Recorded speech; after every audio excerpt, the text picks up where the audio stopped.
What's up guys, it's Gone, and today we'll be diving into the story of Elly de la Cruz, the top prospect and up-and-coming superstar for the Cincinnati Reds. This video will cover Cruz's tumultuous journey to the majors as well as future predictions for the young stud. But before we get on to the video, could you guys please hit the like and subscribe button. Currently, only 3% of people who watch my videos are subscribed, so if y'all do, not only would it help me grow my channel, but it also encourages me to create more videos like this one for you guys. And without further ado, let's get on to the video. De la Cruz grew up in the very small town of Sabana Grande de Boya, with a population of only 34,000. For some perspective, that would place his town at 906th in terms of the largest cities in the United States. However, De la Cruz did not grow up in the United States, but rather the Dominican Republic. Growing up there, Cruz fell in love with baseball, but like many others, did not have the money to afford the best equipment or even afford his own shoes. He first started hitting tennis balls with a broomstick that he found, wishing to own a baseball jersey of his own.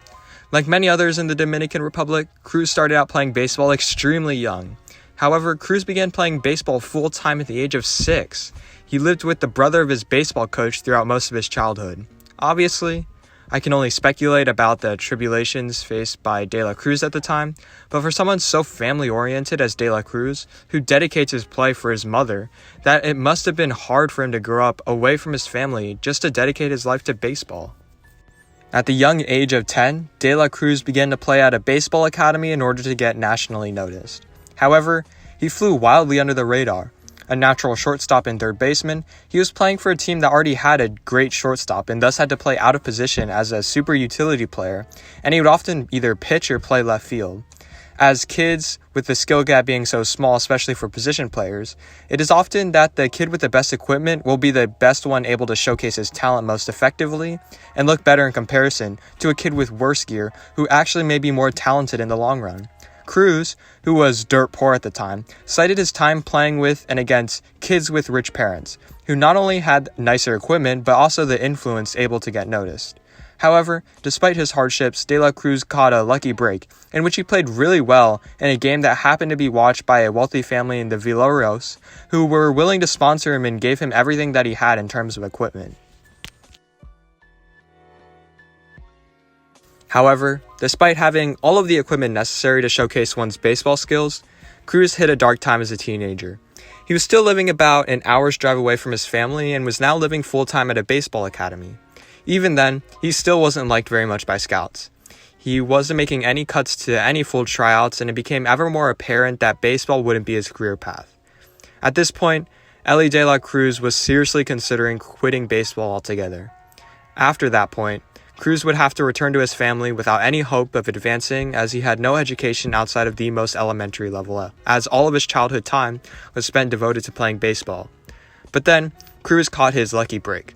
Unscouted at the time, Cruz was sent to play in tryouts as a shortstop simply because there was a better shortstop in which the academy wanted him to get seen, and having Cruz play next to him would showcase how much better this prospect was compared to an average prospect like Cruz.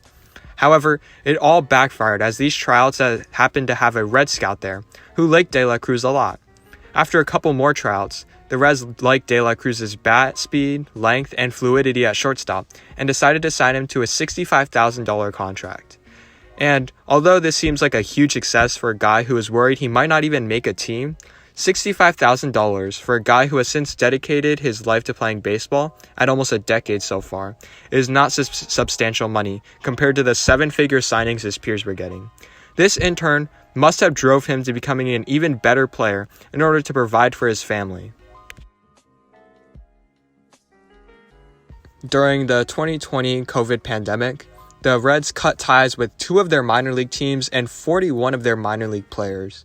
Cruz, who would have played at one of these rookie ball teams the Reds just cut if it weren't for the pandemic, worried that he was going to be one of those players cut, and that fear must have drove him to work harder throughout the pandemic, both in terms of strength building but also baseball, as De la Cruz found a team composed of minor leaguers in similar circumstances to him and developed valuable experience on a team. And it was after this shortened season where Cruz began to showcase his talents in the States. Playing for the Reds rookie affiliate and making his way all the way up to A-ball in the 2021 season, Cruz hit .296 with a .338 on-base percentage and slugged .538 with 8 home runs and 10 stolen bases in 61 games. And while this was a great start for him, he was still only an A ball, and the real jump happens when those same numbers are reproduced across a larger sample size and against older and tougher competition. Well, reproduce those numbers, he did just that. Not rated anywhere in the Reds farm system to begin the year, Cruz ended the 2022 season as the number 1 prospect in the Reds system and a unanimous top 10 prospect according to every site. And this is due to having one of the best minor league seasons I've seen in a long time. Hitting in high A and AA, Cruz hit .304 with a .359 on base percentage and slugged .586. Oh yeah, and he also hit 28 home runs and stole 47 bases. These numbers are phenomenal and finally put Cruz on the national map, something he's been waiting for ever since he was 6 years old. After dominating AAA for a little bit this season, hitting 12 home runs and 11 stolen bases in just 38 games, Cruz was called up to the big leagues and has since gone 3 for 7 with a double, triple, home run, and 2 walks. Simply put, with Cruz, you have to see it to believe it, as he will with no doubt be one of the StatCast darlings, with him already hitting a 112 and 114 mile-an-hour exit velocities in just 2 games. Due to his frame and consistent hard-hitting profile, De La Cruz draws comparisons to O'Neal Cruz, who shares no familial relation with him despite having the same last name. However, Elly may be better, as throughout the minor leagues, while strikeouts were still kind of an issue, were not as prominent with him as with O'Neal Cruz. Outside of strikeouts, the only other notable hole is his ability to draw power from both sides of the plate, as right now he is a better hitter from the right-hand side as he is from the left. But at just 21 years old, the sky is the limit for Cruz's potential, and he can truly be a 5-tool player.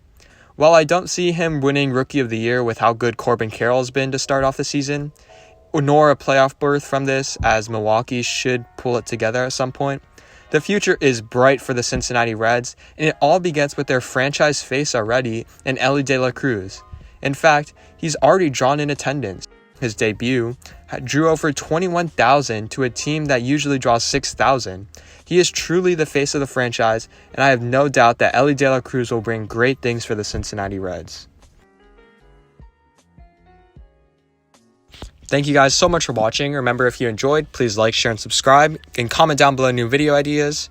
This one was kind of just made just due to Elly De La Cruz's excellent start and the hype surrounding him. I thought I would showcase his story. But if you have any other ideas, maybe on trades or anything else, let me know in the comments down below. And I will see you guys in the next one.